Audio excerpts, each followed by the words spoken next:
oil, water, battery, air, gas, engine, tire, y self. Tiene presente, responsibilidad de aton el seguridad na camino. Este aviso talyaba con ustedes el 1116 DXAS Radio Comunidad.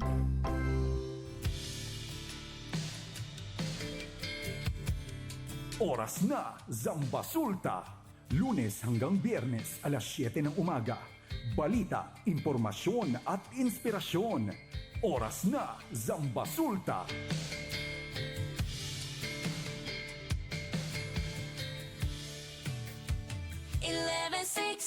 DXAS, your community radio.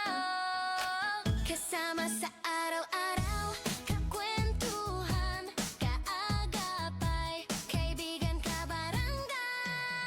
Ito ang radyo mo. 1160 DXAS, your community radio.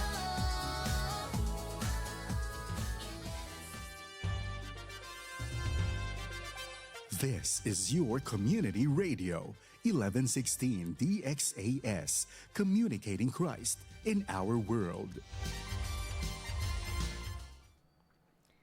Ang oras po sa buong Pilipinas ay alas 9:30 ng umaga. Mga usap pampamilya at mga usapin ng tamang pagpapasya. Abay, sasaan ka pa? E di siyempre, dito ka na makinig sa Family Matters.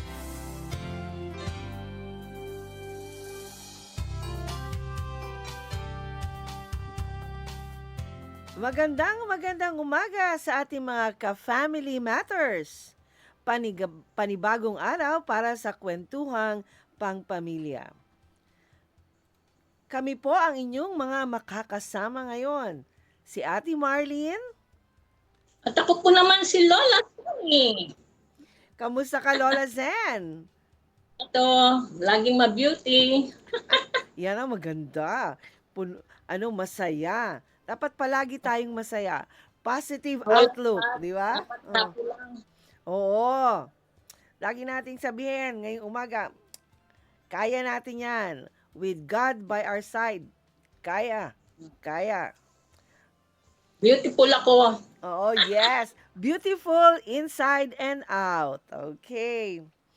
Pag-uusapan natin ngayong umaga, ang paksa natin ay presko ang katawan, payapa ang isipan. Tamang-tama ito, Lola Zen, dahil ngayong summer, napakainit ng panahon. Kailangan, gumawa ng paraan na maging presko ang ating katawan upang maging mapayapa ang ating isipan. Ang tutuunan po natin ng pansin ay ang pag-iwas sa init at stress ngayong peak ng summer. Yes, sali po kayo sa ating kwentuhan. Mag-text sa 0916-296-6625. Pwede ding mag-comment sa ating FB page na DXAS 1116 DXAS, your community radio. Umpisa na po natin ang ating talakayan sa ating paksang presko ang katawan, payapa ang isipan. Ano ang una nating punto, Lola Zen? Bantay init, the hydration officer. Sabi dito sa ating key verse, Isaiah 44 verse 3. Sapagkat ibubuhos ko ang tubig sa kanya na nauuhaw. Isaiah 44 verse 3. Totoo yan na, Lola Sen. Meron na naman tayong bagong papel na gagampanan, the hydration officer. Kasi nga naman sa init ngayon, sa init ngayon ng panahon, dapat lamang talaga dapat natin magkaroon ng mag-hydrate sa ating pangangatawan. Okay? So, ang unang punto na nabanggit ni Lola Sen, bantay init. Bantayan natin ang init, bantay. Maging hydration officer tayo sa ating mga tahanan. Paano natin yan gagawin? Nako, uminom tayo bago mauhaw. Kasi nga karamihan sa atin, Lola Sen, iinom lang Pag tayo. nauuhaw lang. Oo, na sa ngayong panahon na napakainit, huwag po ninyong hintayin na mauhaw kayo bago uminom. Kapag matanda na, tulad natin, humihina ang pakiramdam ng uhaw. Ibig sabihin, kahit hindi pa tayo nauuhaw, Laging, dapat naging topic lagi natin tayong yan eh. ano, Naging topic natin yan, oo. Ate Maharlin. Na correct every, yan. every hour. Every hour, isang basong tubig. Mm. Kaya, kapag hindi ka pa nauuhaw, ibig sabihin, dehydrated ka na, Lola Sen. Dehydrated ka na. Ano ang dapat nating gawin? Uminom, uminom ng isang maliit na baso ng tubig bawat oras. 1 cup. 1 glass na maliit lang. Maliit, huwag na masyadong maliit. Kahit, Yung ordinaryo glass natin, yung pinag-iinuman natin. Oo, yan. Hindi naman mug, hindi naman pitchel, kundi yung baso na. na inuinuman natin ng tubig. Kailangan uminom tayo ng isang baso ng tubig bawat oras kahit hindi tayo nauuhaw, Lola Sen. Kasi dapat maging target natin sa buong araw, makainom tayo ng 8 basong tubig araw-araw. Maliban nga lang, Lola Sen, kung may limitasyong ibinigay ang doktor dahil sa kidney ba o heart condition. So, Yes. dapat, Lola Sen, lagi tayong merong na isang pitchel na tubig na nandyan sa malapit sa atin na meron Sa ng baso. Oo. Para lagi nating maalala na ay kailangan ko palang uminom ng tubig. Kasi nga may tendency tayo, Lola Sen, pag hindi nakikita, hindi naaalala. Di ba? Kung hindi ka sanay na uminom ng malamig, kahit yung ordinaryong water lang, Oo. di ba? Mm-mm. Naman kung ayaw mo ng masyadong yelo, yung katamtaman lang ang lamig. Oo. Di ba? At saka, di ba, kailangan natin uminom ng tubig. Pero kailangan din natin Lola Sen, pumili ng tamang inumin, no? Kasi hindi lahat naman ng inumin ay nakaka-hydrate. Mainam, yung lagi mo sinasabi, mainam na uminom ng coconut water, sabaw ng gulay, yan, tubig, Cucumber juice, yes, lemon juice. At Yan, yan yan. yan ang mga prutas, Lola Sen, na maraming tubig. Dagdag pa natin dyan, pakwan, melon, dalandan. Iwasan natin o kaya limitahan natin ang ating mga sarili sa sobrang matatamis na soft drinks, kape, at alak. Kasi ang caffeine at alcohol ay nagpapalabas ng mas maraming ihi.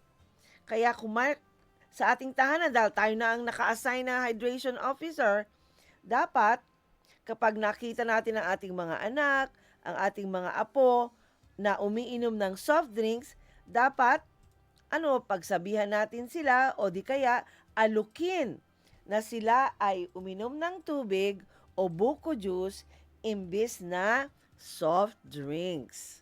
Ikaw, Lola Sen. Ate Marlene, may time na mura ang mga dalandan sa market. Ang ginagawa ko yan, bumibili ako. Tapos ginagawa ko, pinipiga ko. At saka yung kalamansi. Pinaghahalo ko yan. Lalagyan ko ng yelo. Ayun ang magiging juice natin sa bahay. Correct. May panahon na mura yan eh. Mura yung mga na yan. Yung kalamansi at saka dalandan. Yun lang hita, di ba? Yes. Ayun ang tawag nila eh. Kaya nga, ayun ang gawin nating juice sa mga bata. At saka dapat sanayin natin sila, Lola Sen, na masarap ang katas ang tubig na galing sa mga prutas tulad ng mga nabanggit natin, kalamansi, dalandan, pakwan. Oo, mas mainam yun. Kaya dapat sanayin natin sila na mas mainam yun. Para masanay sila, hindi laging naghahanap ng soft drinks. At ipaliwanag, Ate Marlene, ipaliwanag bakit, Lola, bakit, kaganyan yan. Oo. Kailangan meron tayong sagot sa mga apo natin para hindi kayo nagtatalo. Ipaliwanag ninyo kasi apo, mas maganda ito sa katawan kaysa yung mga matatamis na yung mga side effects ba. Oo, totoo. May kaalaman tayo na ipaliwanag natin sa kanila kung bakit kailangan yun ang inumin. Para makaiwas tayo sa sakit. Tsaka isa pa, Lola Sen, dapat alam natin ang mga senyales ng pag dehydrated ka na. Kadalasan hindi ito napapansin ng mga senior citizen. Ano ang ating dapat bantayan para malaman natin kung tayo dehydrated na? Isa dyan ay ang pagkahilo. Tapos tuyo masyado yung bibig natin, yung labi at saka yung balat. Tuyo. Tapos makakaramdam tayo ng pagod, ng pagkalito, at saka nagkakaroon ng konting ihi lang. Yan. Kung halimbawa nararanasan nyo yung mga nabanggit ko, uminom ka. Tawag doon, Ate Marlene, binabalisaw-saw. Di ba? Oo. Ang sakit ng ihi na yon, yung binabalisaw-saw ka. Nararamdaman mo ay ihi ka, pero kakaunti ang lumalabas. At saka doon sa daanan ng ihi. So yun ang dapat natin bantayan. Kaya kinakailangan natin ma-hydrate. Oo. Uminom ng maraming tubig. Oo, kaya pag nararamdaman niyo yun, uminom ka agad ng tubig at magpahinga sa malamig na lugar. Hindi naman kailangan mag-aircon. Di ba? Oo. Ano lang? Kahit paypay lang. Paypay, electric fan, okay na yun. Mayroon kayong garden o di lumabas ka dun sa sa terrace. Oo. Pagpahangin ka. Sa ilalim ng puno, Lola Sen. Dalhin mo yung isang pitcher na juice ng tubig na malamig. O di ba? Oo. Totoo yan. Kung medyo malala ang nararamdaman nyo, magpakonsulta na po agad sa doktor. Ibang usapan na. Oo. Kaya dapat gawin nating masarap ang tubig. Tulad nga nabanggit ni Lola Seni, kung nagsasawa na kayo sa plain water lang, yun sabi nga ni Lola Sen, lagyan ng hiwa ng lemon, pipino, o dahon ng mint para mas nakakaingganyong uminom ng tubig. Pag nilagyan mo ng... di ba? Totoo yan. Kaya, kumbaga, Lola Sen, i-level up natin ang ating tubig. Ang ating tubig, yung isang yung isang pitcher ng tubig, pues, lagyan niya ng hiniwa-hiwang lemon, hiniwa-hiwang pipino, o dahon ng mint. Okay. Ngayon, Lola Sen, dumako naman tayo sa ating ikalawang punto upang manatiling presko ang ating katawan at payapa ang ating isipan. Yung ikalawang punto ay ang kapayapaan sa balkonahe. Terrace. Oo. Yan ang balkonahe, di ba? Oo. Ang ating verse ay nasa Isaiah 30:15. Sa katahimikan at pagtitiwala ay magiging inyong lakas. Isaiah 30:15. Okay. Kung kanina, tayo Lola Sen, ay hydration officer, ngayon naman, kailangan maging modelo tayo ng mental sharpness. Ngayong bakasyon, napakaraming oras ang ating mga apo na Lola Sen, na yung bang hindi busy kumbaga, hindi nila hinahabol ang oras. Marami silang oras na pwedeng mag-relax na.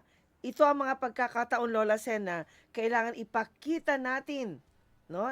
Ipakita natin sa ating mga apo na nagbabakasyon na ito ay napakagandang oras para sa meditation, no? At pagbabasa ng Biblia sa halip na nakatutok lagi sa gadget. 'Di ba? So, bakit sinabing ang kapayapaan sa balkonahe? Pag wala nakita niyong nakatutok na naman sa cellphone ng inyong mga apo, anyayahan ninyo na pumunta kayo sa inyong balkonahe. Terrace nyo, o di kaya sa garden ninyo. Yan, sa garden, magdala kayo ng 2 upuan o di kaya sa ilalim ng puno ng kahoy na malilim. Yan. Kahit na isang verse lang, Lola Sen, di ba, no? Isang verse lang, tapos babasahin ninyo, tapos sasabihin natin sa ating mga apo, paano yung verse na yon nakatulong sa atin, di ba? Sa ating buhay Kristiyano. Devotion time. Yan. Tapos, pag sa ganyang paraan, mas lalong nadaragdagan ang kaalaman ng ating mga apo pagdating sa mga verses sa Bible. Tapos dyan Upang makaiwas sa pag-aalala. Kasi minsan may mga worry-worry. Tapos ginagawa nilang libangan ang gadget. Totoo Pero, yan.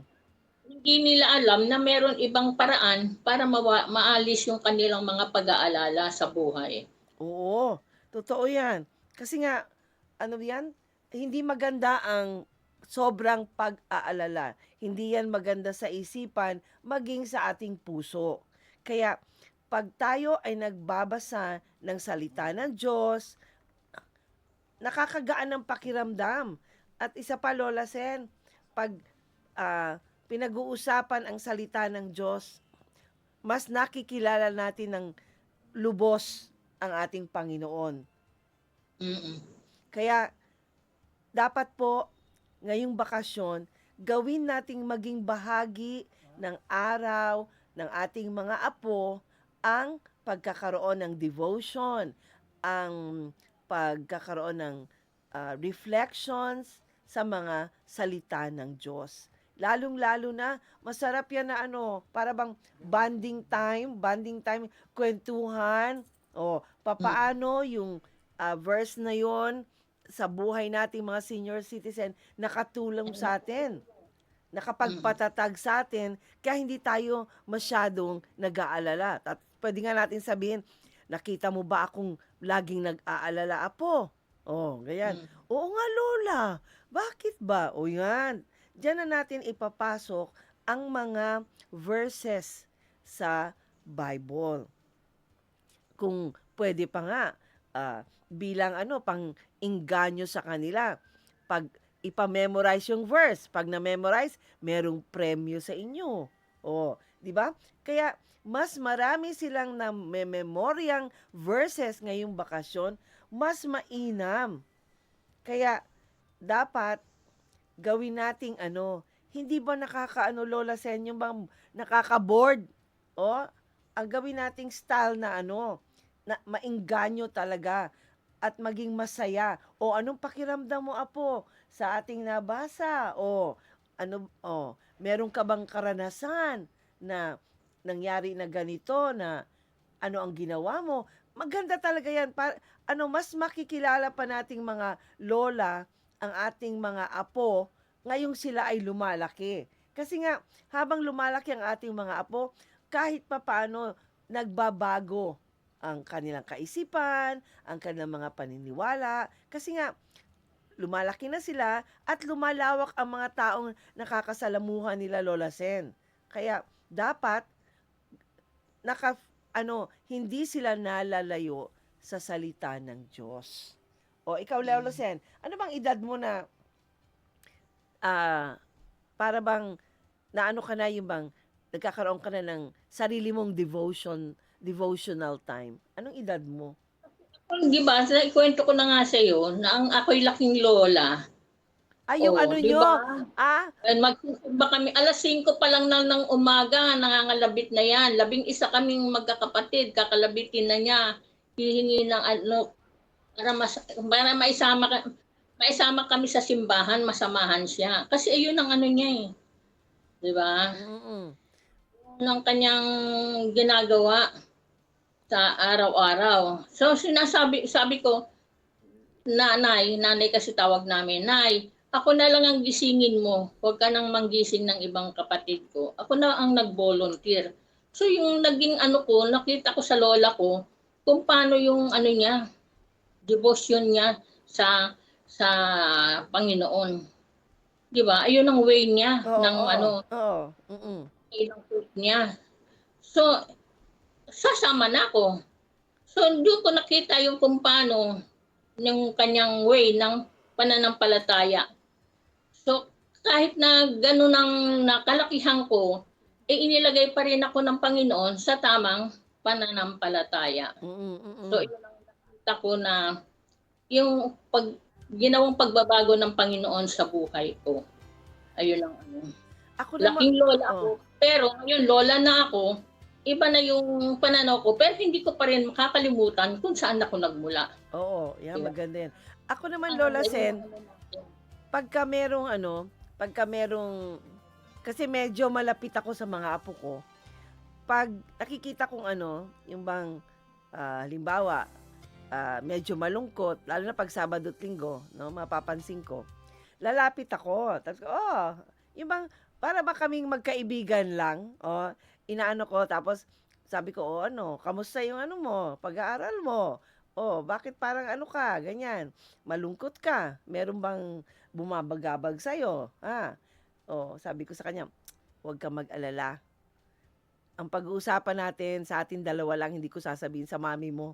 Kasi yun man na lagi lang iniisip, baka sabihin daw sa mami nila, ganyan. Sabi ko, hindi ko babanggitin. Tapos magsasabi, alam mo, Lola Sen, ang unang-una kong sinasabi palagi, anong ginawa mo? Tapos magsasabi sila na, meron ba kasi akong teacher ba na sobrang stricta, tapos hindi talaga siya nagbibigay ng konsiderasyon sa amin. Sabi niya ganon. Sabi ko, anong ginawa mo? Tapos sabi niya, alam mo, yun ang una ko, anong ginawa mo? Magkukwento siya na, umalis na lang ako. Kasi sabi niya, alis na lang daw kami. Ganyan, no? Alam mo, Lola Sen, sabi ko sa kanya, di ba, lagi kong pinapaalala sa'yo, pag sa mga ganyang sitwasyon, unang-una mong dapat gawin ay ang manalangin. Sabi kong ganon. Manalangin. Gawin mong parte yan ng buhay mo. Manalangin. Kung masaya ka, may gumagabag sa'yo, meron kang nararamdaman, una mo talagang gagawin ay manalangin sa Diyos. Inilalapit ko sila, Lola Sen. Inilalapit ko talaga binibigyan kong halaga sa kanila na dapat lagi tayong manalangin sa Diyos at hindi makakalimot. Kaya, lagi nating, kung may pagkakataon po tayo talaga na magkaroon tayo ng panahon para makipag-usap, no, ng masinsinan baga, Lola Sen, sa ating mga apo. I-grab po natin yung na yan, oportunidad. Oo.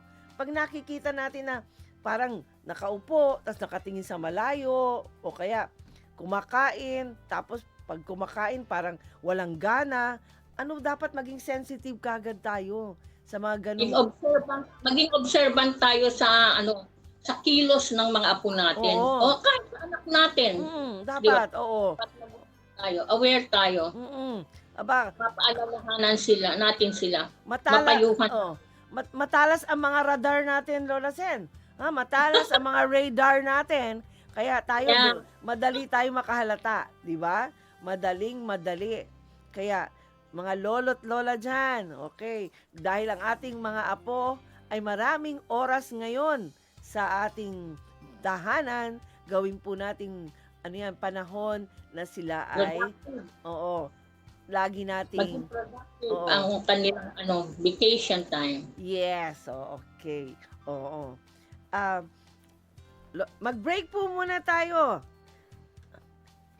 At magbabalik ang Family Matters dito sa 1116 DXAS, your community radio.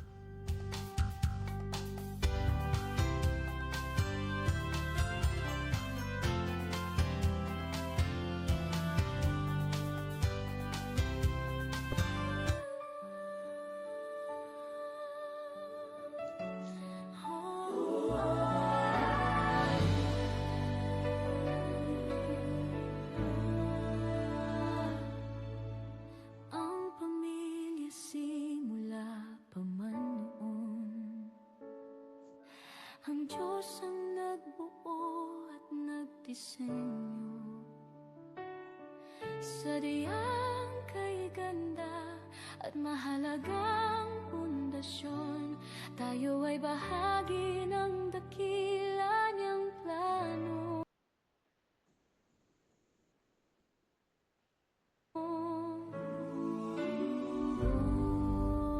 Oh, pamilya, tayo ay manalangin. Panginoon, maghari ka sa aming tahanan. Panginoon, ikaw ang manguna sa aming buhay. Ang pag-ibig mo ang aming kailangan, ang salita mo ang aming gabay. Kung ikaw ang kasama, sigurado ang tagumpay.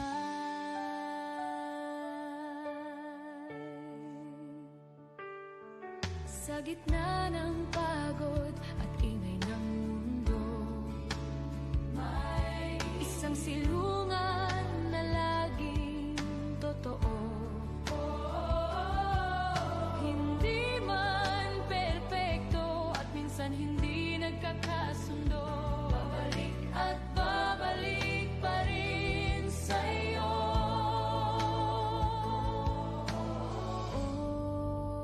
Oh, pamilya, tayo ay manalangin.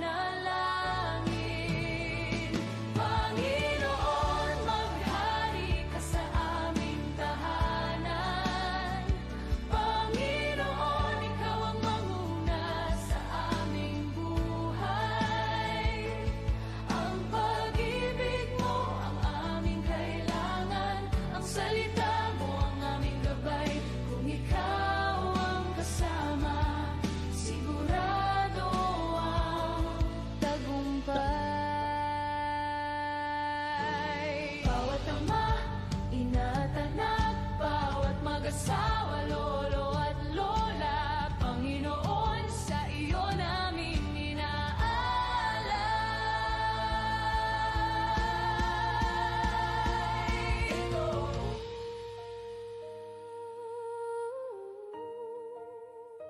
Ito ang aming panalangin, kami ay iyong dinggin.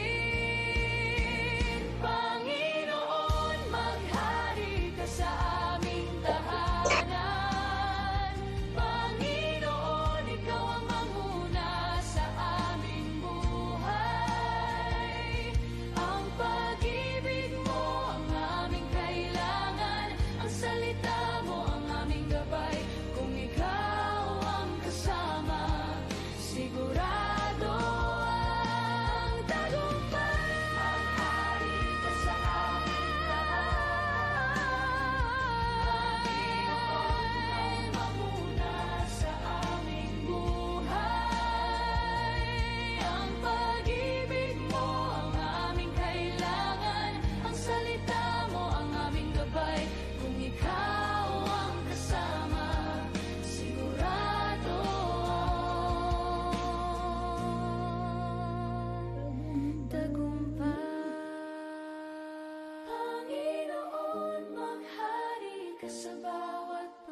Mapagmahal naming Diyos Ama, pinupuri at pinasasalamatan kita sa mga pangako mo sa akin sa aking pagtanda.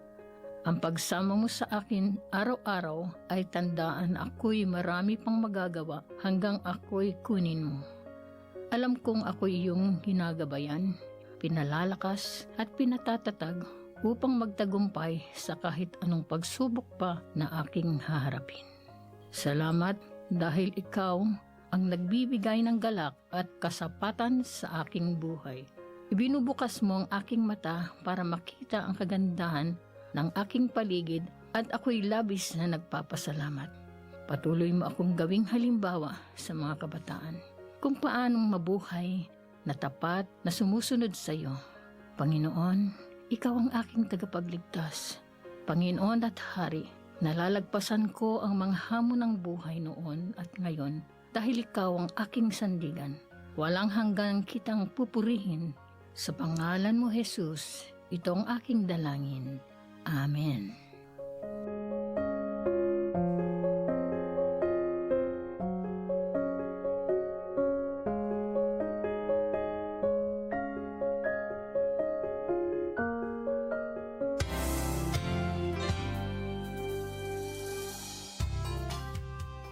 Kayo pa rin ay nakikinig sa 1116 DXAS Radyo Komunidad.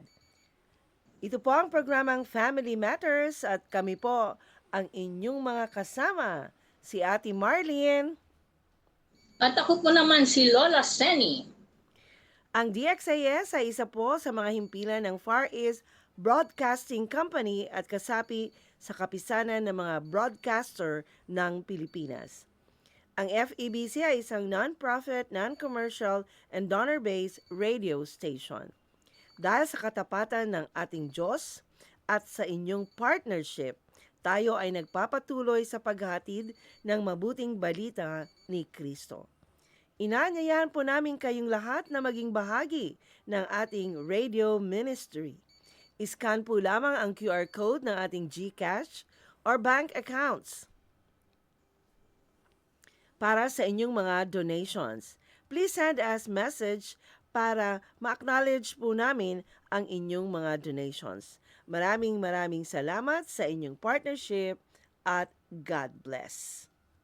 Happy listening sa lahat ng nakikinig sa atin mula sa Zamboanga, Basilan, Sulo at Tawi-Tawi, pati sa iba't ibang dako ng mundo via live stream. Magandang umaga po kay Ma'am Tess Galandria kasama ang kanyang butihing asawa na si Sir Joel Calandria. Magandang umaga din sa ating mga tagapakinig dyan sa Tumaga. Si Jonalyn Cruz, si Shirley Ann, okay, Cruz, at siyempre naman ang aking kaibigan na si Neneng Luces. Oh, ikaw Lola Sen, may babatiin ka? Oh, happy trip. Ngayon sila yung pamilya ni Bay Patero at sa kanyang anak na si Kyle at Keisha, trip to New Zealand na sila this day. Itong araw na. Ingat kayo. At magkikita-kita na sila doon ng aking ate na si Lilia Patero. Wow. Abalahin. Ang Patero family at Abalahin family. Kompleto na sila doon. Di ba? Dahil vacation na ng mga bata. Nakagraduate na pareho yung mga anak nila. Iyon ang plan nila na to go to New Zealand. O shout out Aris Clan, Estrada Clan at ang Saek Church. At yung ang listener ng aking kumare, si Becky Santos at Hilda Lennon, nakikinig sila ng Family Matters. At yung kapitbahay ko dito, si Norina Rosero, basta, at Norina, ang aking friend dito, na mahilig ding magluto. Lagi ako pinapatikim ng kanyang mga luto. Shout out din sa ating mga listeners sa Mati City na sina Malu Acera, Terry Alejandrino at Mel Frances Belia. Okay. Good morning po sa inyong lahat. O yung mga may birthday, mamaya na lang. Oo, sige, mamaya na yan. Oh. Kanina, napag-usapan natin ang paksang presko ang katawan, payapa ang isipan. At ang mga, ano-ano yung mga dalawang puntos na ating napag-usapan, Lola Sen? Pakibanggit na rin ang mga verse. Init, the hydration officer, at ang disiplina ng hindi pala. Ang ikalawa ay sa ano 'yon? Kapayapaan. Ano 'yan? Wala yung aking notes Kapayapaan sa balkonahe. Yan. Yan ang ating tinalakay kanina na mga puntos para maiwasan natin ang init at stress ngayong peak ng summer. Okay. Dumako naman po tayo sa ating ikatlong punto. Okay. Lola Sen, ano ang ikatlong punto? Ay ang disiplina ng tamang oras. Ang ating key verse ay nasa mga ngaral. Ang mga ngaral ay ang Ecclesiastes 3:1. Para sa lahat ng bagay ay may kapanahunan. Ecclesiastes 3:1. Ang mga ngaral. Okay. Ang ikatlong punto, ang disiplina ng tamang oras. Okay. Dahil sa sobrang init ngayon, okay? Sa sobrang init, dapat po tayong mga senior citizens, o kahit na yung hindi mga senior citizens, iwasang lumabas sa pagitan ng 10:00 ng umaga hanggang 4:00 ng hapon. Okay? Dapat po talaga, natin yon, gawin natin kasi mahirap, no? Mahirap kasing hikayatin ng iba na sundin ito kung hindi naman nakikita sa'yo. Kaya nga dapat ipakita natin, tayong mga senior citizen, ipakita natin sa ating mga pamilya na tayo ay nag-iingat sa ating katawan. At dapat ay nirerespeto natin ang buhay na binigay sa atin ng Diyos.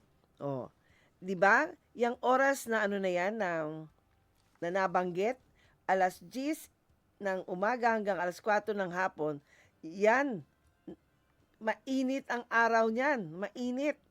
Dapat, masikat na masyado. Kaya dapat, masakit na sa katawan. Iwasan natin, iwasan natin ang pagbibilad sa araw. Kasi 7 to 9:30. Minsan nga 9:30 mainit na eh. Correct ka.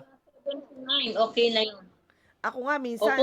kung wala kang gagawin na iba, 6:00 nandun ka na sa garden, di ba? Mo na.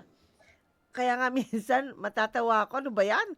8:30 pala, nakapayong na ako. Kasi nga, masakit na yung sikat ng araw. Kasi, bakit gano'n, no? Bakit iwasan natin ang matagal na pagbibilad sa araw? Kasi ang init ng summer ay nagpapabilis ng pawis at pagkawala ng tubig sa ating katawan. Yan man talaga ang mangyayari. Kaya, dapat tayo, kung lalabas tayo ng bahay natin o kung saan man tayo, piliin ang umaga. Piliin natin bago mag 10:00 ng umaga. At kung lalabas naman tayo, kung hindi natin talaga maiiwasan na lalabas tayo, huwag nating kalimutang gumamit ng payong, sombrero. No? Sunglasses. Yan. Sunglasses kami ni JC pag lumalabas. Kasi nga masakit sa mata, ang init. So, yan. Malagluluha. Tapos, ang gamitin yung payong kung hanggat maari yung may USB para hindi ba tumatagos yung init dun sa payong ninyo. At higit sa lahat, no? Magdala talaga lagi ng tubig, Lola Sen, pag lumabas. Hindi naman kailangan kalakihan. Bakit? Kung magtatagal ba kayo? Wala bang lugar doon na pwede kayo mag-refill ng tubig? Dapat may Yes. dala kayong tubig. At paypay. Kasi hindi kasi naman lahat ng pupuntahan natin, Lola Sen. Merong aircon, merong electric fan. Oo. Kaya mainam na mayroon na kayong panangga sa init pag kayo ay lalabas. Tsaka yung isusuot nating Ate Marlene, damit, yung presko.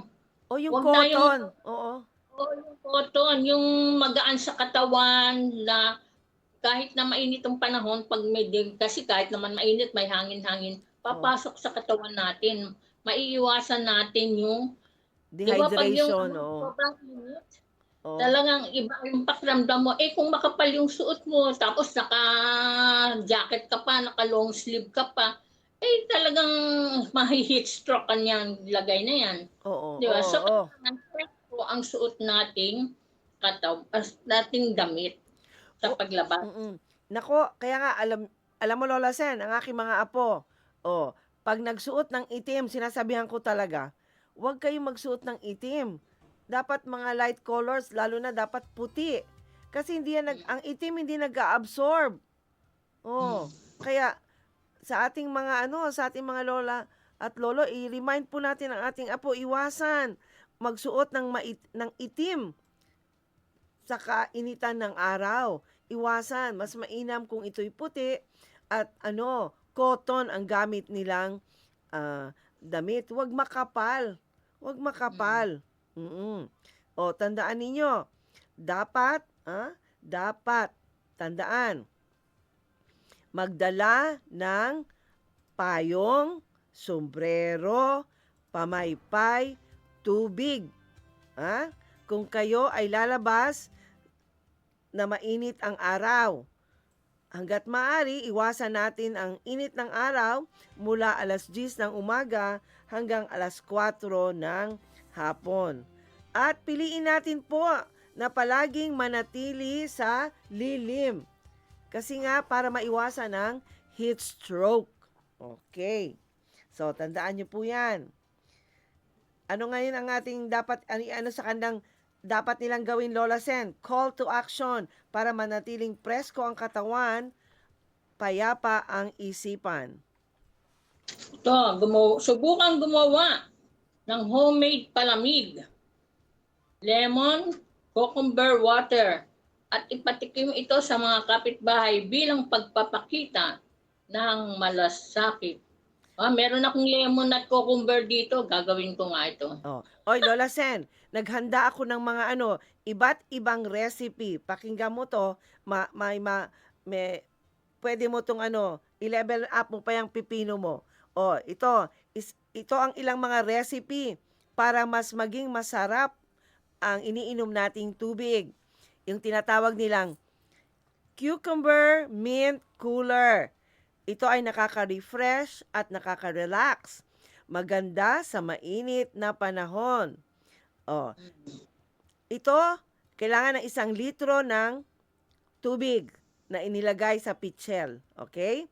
Tapos, lagyan ng kalahating pipino na hiniwa ng manipis. Teka muna.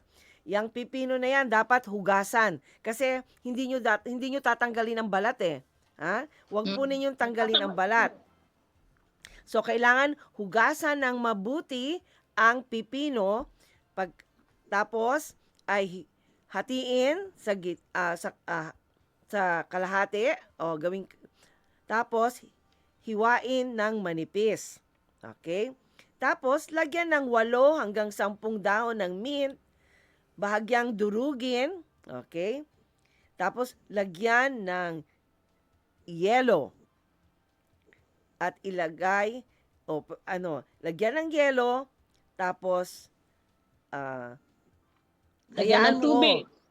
May tubig na yung ilagay ng mga 30 minutes sa refrigerator. Pero Lola Sen, mas masarap ito kung i-overnight mo yung cucumber mint. Mas masarap ang lasa niya. Yan ang una ha. Cucumber mint cooler. Pangalawa, kalamansi ginger zest. Yan. Kalamansi at saka luya. Ito may konting kaangahangan, Lola Sen. Dahil Oo. here. Oo. Pero nakakatulong ito sa ating digestion at circulation. Ano ang 3 hanggang 4 na kalamansi. Uulitin ko. Kailangan hugasang mabuti ang kalamansi. Hiwain sa kalahati. Okay? Tapos, 3 manipis na hiwa ng luya o ginger at 1 litro ng tubig. Tubig na malamig. Ngayon, ito paalala lang, dito sa calamansi at ginger zest natin, Lola Sen. Kung meron po kayong ulcer o hyperacidity, bawasan ang luya o tanggalin muna. Huwag nang lagyan ng luya. Okay? Calamansi na lang. Okay. So, pangatlo nating recipe, Lola Sen, watermelon at saka basil. Matamis, natural na matamis ang pakwan. Kaya, hindi dapat ito lagyan ng asukal. Okay. Ang kakailanganin natin, paalala muli, ang lahat ng gagamitin nating prutas, dapat po palaging hinuhugasan muna. Hinuhugasan, nililinisan ng mabuti. Okay. Dito sa ating watermelon basil na recipe, kailangan ay 1 tasa ng pakwan, okay, na gupitin ng cubes. 5 hanggang 6 na dahon ng basil o sweet basil at 1 litro ng tubig.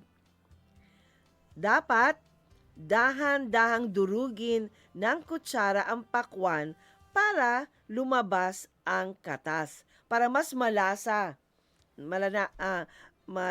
natin ang watermelon. 4 na recipe, orange dalandan citrus boost. Ito may vitamin C na kailangan natin for immunity. Ang ating gagawin, kalahating dalandan o orange, hiniwa ng bilog. Pagkatapos, kalahating lemon, hiniwa din ng bilog. At 1 litro ng tubig. Paalala, uminom nito gamit ang straw kung sensitive ang inyong ngipin sa asim. Kasi medyo maasim ito, Lola Sen. Ang 5, ang ating pinakahuling recipe. Apple cinnamon warm infusion. Ang ganda naman ng pangalan. Magandang inumin ng mainit o malamig, lalo na sa gabi, itong apple cinnamon warm infusion. Kalahating mansanas, hiniwa ng manipis. 1 stick ng cinnamon. 1 litro ng mainit na tubig. Palamigin bago inumin. At ito ang isang bonus sa inumin na yan. Nakakaayos ito ng blood sugar, ang cinnamon. Pero, tanungin muna ang doktor kung may diabetes kayo, kung pwede nyo itong inumin. Ayan. Nice. Dagdag natin na paalala sa mga sa ating mga senior citizen, Lola Sen. Huwag lagyan ng asukal o honey ang mga inumin ninyo kung hindi yan inaprubahan ng inyong doktor. Kasi ang prutas na mismo ay may pampalasa na. 2, palitan ang prutas bawat 24 oras para hindi mapanis. Yung sa mga doon sa mga nabanggit namin na mga water juices na may halong prutas, tandaan nyo po palitan ang prutas bawat 24 oras para hindi po mapanis. Kaya ibig sabihin, Yung isang pitchel, Consumable dapat, within whole day. Oo, yan. Consumable whole day. Tama ka dyan, Lola Sen. So, kailangan, yung isang pitchel na hinanda nyo, dapat yan. Maubos agad. Oo, maubos yan. Tapos, simulan po natin sa araw na ito na uminom ng isang basong tubig bawat oras. Para, hindi tayo ma-dehydrate. Lagi niyong tandaan, huwag hintaying mauhaw bago uminom ng tubig. At para hindi makalimutan, kailangan katabi na ninyo ang isang pitchel ng tubig. Para paalala sa inyo na dapat uminom na kayo ng tubig. So, yan po ang ating mga paalala sa ating mga senior citizens para mapanatiling presko ang katawan at payapa ang isipan. Lola Sen, meron ka pa bang babatiin? Ang mga may birthday. Yan. Sige na. Anak ni, Edna Marcelo, si Sofia Marcelo, 14 years old na siya.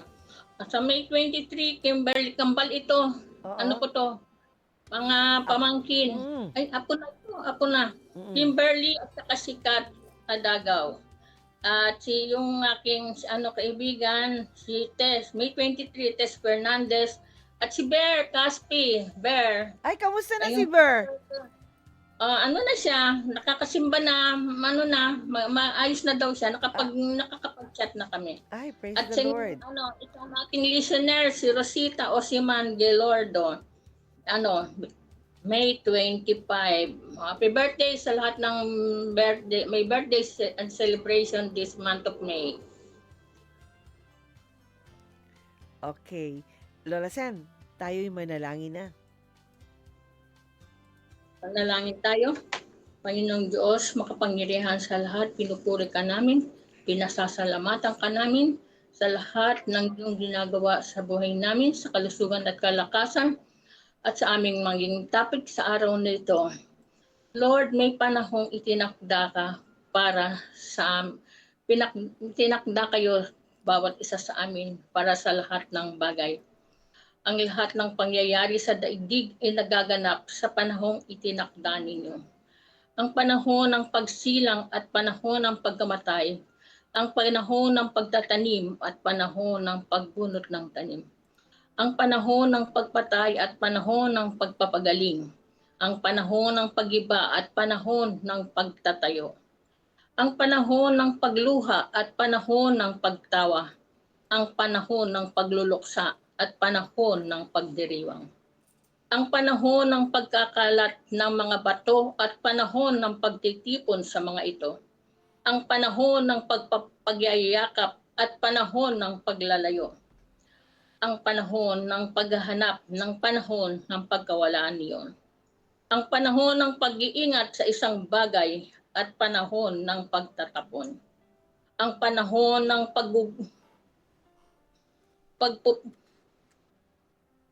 pagpupunit ng panahon at ng pagtatahi. Ang panahon ng pagtatahimik at panahon ng pagsasalita. Ang panahon ng pagmamahal at panahon ng pagkapuot. Ang panahon ng digmahan at panahon ng kapayapaan. Panginoon, itinataas ko sa inyo si Ebanel sa oras na ito, Lord, nasa operation room. Siya, Panginoon, sa kanyang operation sa thyroid. Lord, pagkaloob mo sa kanya ang successful operation, quick healing and recovery. Yes, Panalangin namin, Panginoon, bigyan mo ng kasunungan ang tamang ang mga doktor na maghahandle sa kanya and financial provisions. Itinataas pa rin namin, Panginoon, sa iyo, patuloy namin ang next schedule ni Misha Sandra Samya, ang aming apo na 7 years old, Lord. Dahil sa inyo, Lord, ipinalalakas mo siya na upang malabanan niya, Panginoon, ang next operation niya. Lord, salamat po, Panginoon. Patuloy niyo po palakasin ang pananampalataya ng Samya family and even, O Lord, for their financial provisions. Lord, maraming salamat sa iyong ginagawa sa bawat isa sa amin. Kahit na kami, Panginoon, ay senior na, ipatuloy mo kaming ginagamit, Panginoon, upang maipahayag ang iyong salita sa Family Matters. Pagpalain mo, Panginoon, ang bawat isa sa amin.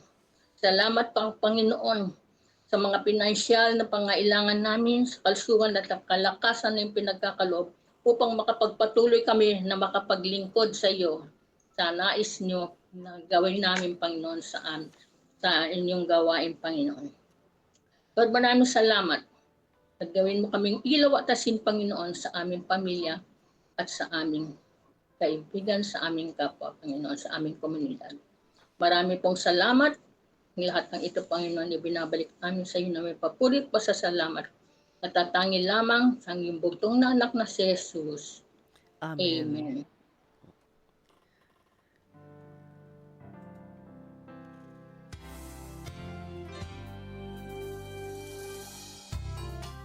Salamat po sa aming mga technicians na sina Romel Paulino at Rolando Alfonso.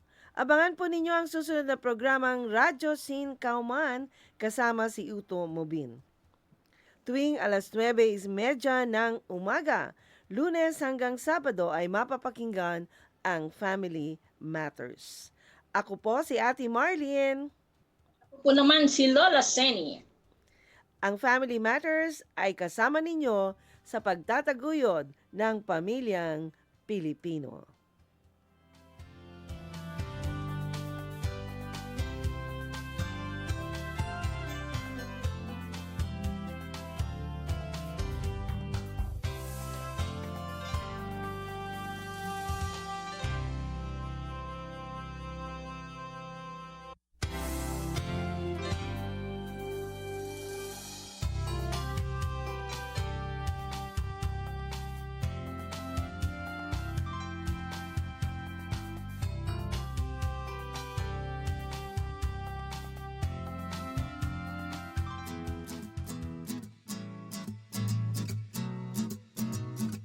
Okay class, sino ang may ID